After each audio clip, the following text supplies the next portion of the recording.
यहाँ देखिए, इस नॉन वर्बल रीजनिंग में एक चतुर्भुज बना हुआ है।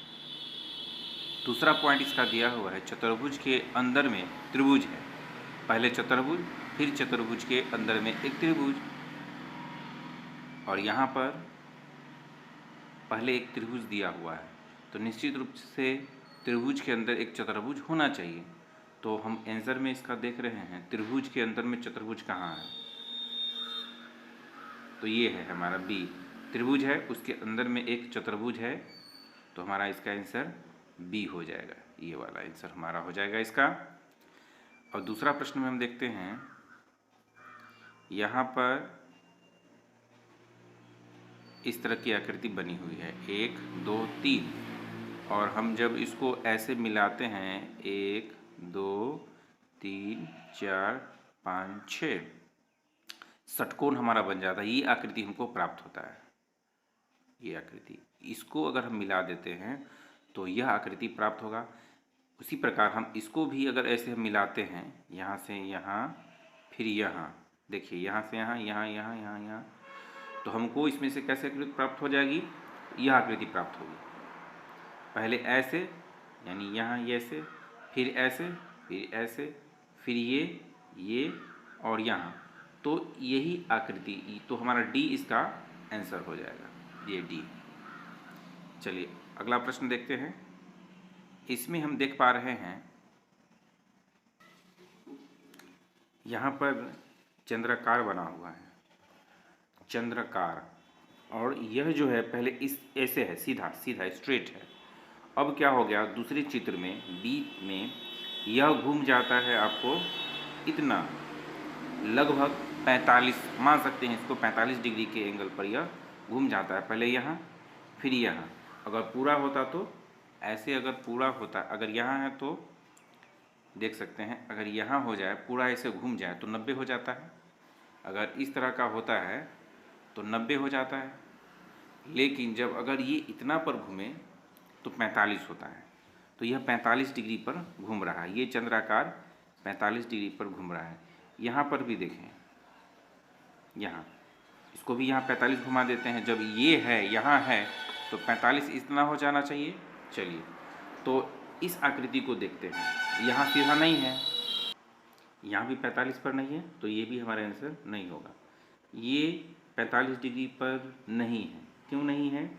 क्योंकि इसका जो फिगर चेहरा होना चाहिए, ये वाला चेहरा, तो ये ऐसे होना चाहिए, ऐसे नीचे की ओर, तो यहाँ नहीं है, ये ऊपर की ओर खुला हुआ है, जो इससे बंद होता है त्रिभुज से, तो ये नहीं, ये होगा। इसका आंसर डी हो जाएगा। चलिए इसमें हम देखते हैं कि एक सर्किल के अंदर ट्रायंगल बना हुआ है, एक सर्किल के अंदर त्रिभुज बना हुआ, 3 भुजा।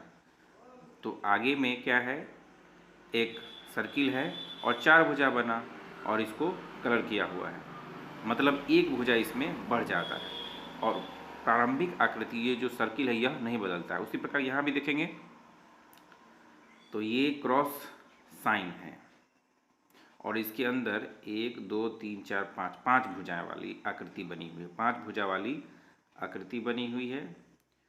तो अब आगे 6 आकृति होना चाहिए, और ये ऊपर वाला जो सिंबल है प्लस का ही सिंबल होना चाहिए। तो 6 आकृति वाला देखते हैं। यहाँ पर ये 5 है, ये 4 है, ये 6 है और ये 3 है, तो ये आंसर हो जाएगा। और ये कलर भी किया हुआ है, तो इसका आंसर सी हो जाएगा। इस प्रश्न में हम देख रहे हैं, एक वक्र है, वक्र आकृति है, और यह जो है सरल रेखा में परिवर्तित हो गई। चलिए तो यहाँ भी एक वक्र होना चाहिए, मतलब सर्किल होना चाहिए। तो ये चारों ऑप्शन इसका सर्किल ही है। दूसरा, इसमें 2 लाइनिंग है, 1 2 2 रेखा, तो इसमें है 3, तो ये कैंसिल। इसमें 2 है तो ये हो सकता है, इसको रखेंगे। इसमें 1 2 3 ये नहीं लेंगे। चलिए, और इसमें देखिए तो ये हो सकता है और ये हो सकता है। अब देखिए इसमें ऑथेंटिक कौन होगा, तो इसका देखते हैं, इधर से है ना, यहाँ से, इस साइड से, और ये भी इसी साइड से है, दाहिने साइड से है ये, तो यही कर्व हो जाएगा, कर्व जो है यही सीधा हो जाएगा, स्ट्रेट हो जाएगा। तो इसका आंसर हो जाएगा डी। चलिए इसको देखते हैं। यह 90 डिग्री पर घूम जाता है, 90 डिग्री यह हो जाता है।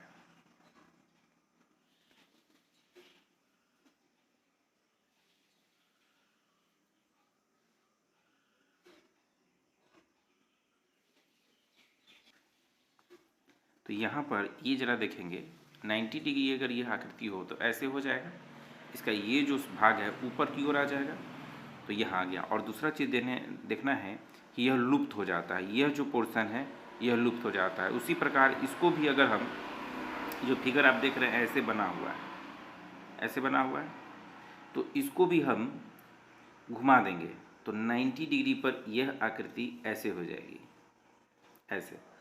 तो 90 डिग्री पर बना हुआ हमारा यही आकृति है। ये नहीं होगा क्योंकि इसके दोनों ओर यह सिरा दिया निकला हुआ है, जबकि इसमें ऐसा नहीं है। और ये भी नहीं होगा, ये नहीं होगा, तो बच जाता है हमारा बी। तो इसका आंसर हो जाएगा बी। हम अगले सवाल में हम देख पा रहे हैं, यहाँ एक त्रिभुज की आकृति बनी हुई है, उसके अंदर भी एक त्रिभुज बना हुआ है, और यह जो अंदर का त्रिभुज है इसको एक सीधी रेखा दो बराबर भागों में बांट रही है। अब यहाँ हम देखते हैं कि यहाँ चतुर्भुज है और दो बना हुआ है, एक बाहर से और दूसरा अंदर से। तो जो अंदर वाला पोर्शन है वह आधा इस लाइन से बटा हुआ है। तो यहाँ एक लाइन बढ़ रहा है, त्रिभुज था अब चतुर्भुज हो गया। यहाँ पंचभुज है, 1 2 3 4 5, तो इसका आंसर षष्ठभुज में होना चाहिए। तो 6 भुजाएं वाली रेखा हमारा ये चारों है। अब यहाँ देखना है कि ये नहीं होगा इसका आंसर, इसलिए नहीं होगा क्योंकि देखिए इसका अगला वाला पोर्शन इस तरह से ट्रेन के पटरी की तरह कटा हुआ है जी, इसमें नहीं है, तो ये नहीं होगा। अब इसको देख लेते हैं। तो इसकी जो आकृति है, बाहर वाली आकृति और अंदर वाली आकृति सेम नहीं है, जबकि इन सबों में सेम है, तो ये नहीं होगा। अब यहाँ देखते हैं, इसमें तो अंदर की आकृति और बाहर की आकृति सेम है, और ये पटरी का आकार भी बना हुआ है जो दो बराबर भागों में बांटता है, लेकिन यह बाहर से काट रहा है, जबकि यहाँ पर इसमें देख रहे हैं कि अंदर से ही काटता है, और यहाँ पर अंदर से काट रहा है, इसलिए इसका आंसर डी हो जाएगा। यहाँ हम देख पा रहे हैं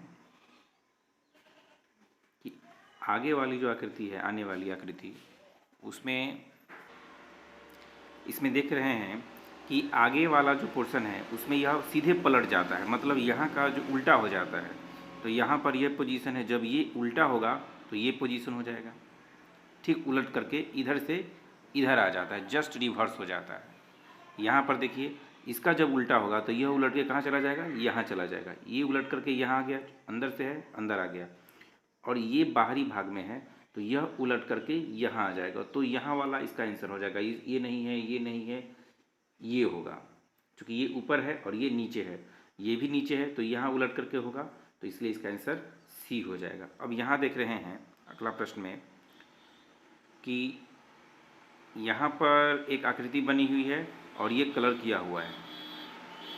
इसका जो अगला आंसर होता है उसमें क्या होता है, जस्ट ये 90 डिग्री घूम जाता है, ऐसे है, या इसका जो यह पोर्शन है नुकीला वाला भाग ऐसे हो जाता है, यानी 90 डिग्री हो जाता है, और बाहरी आवरण जो है वह लुप्त हो जाता है। तो इसको भी देखेंगे, यह भी 90 डिग्री हो जाना चाहिए और इसका बाहरी आवरण लुप्त हो जाना चाहिए। तो यहाँ पर ये पूरा बाहरी का जो भाग है इस सब में लुप्त है, तो इसको केवल हमको 90 डिग्री घुमा देना है। जब इसको हम ऐसे है, ये 90 डिग्री घूमेगा तो ये ऐसे हो जाएगा, तो हमारा ये आंसर प्राप्त हो रहा है बी। तो इसका आंसर हमारा हो जाएगा बी, हो जाएगा इसका आंसर। अगले वीडियो में हम आगे आपको नॉन वर्बल रीजनिंग के बारे में बतलाएंगे। Thank you.